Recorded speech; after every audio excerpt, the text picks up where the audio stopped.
शहदादकोट में करबला के मैदान में इस्लाम की सरबुलंदी लाइ लाज़वाल कुर्बानियूं ॾींदड़ हज़रत इमाम हुसैन अलैहिस्सलामी साथियनि की याद में शहर के मुख़्तलिफ़ इमाम बारगाहुनि में मजलिस अज़ाई मातम अज़ादारी जो सिलसिलो जारी है।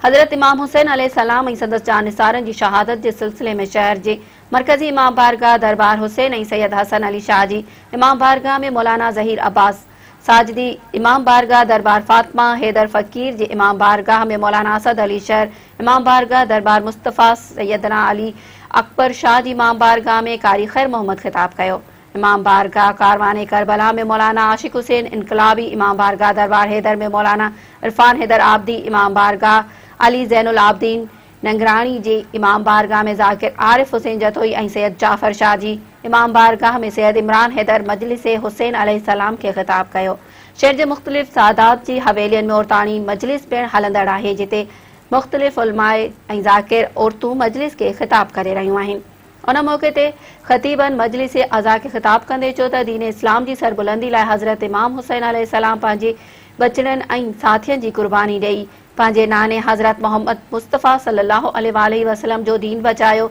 शहर के मुख़्तलिफ़ रोडन पाड़न ऐं चौकन ते करबला के प्यासनि की याद में सबीलुन हुसैन अलैहिस्सलाम जूं कैंपूं क़ाइम कयूं वयूं आहिनि।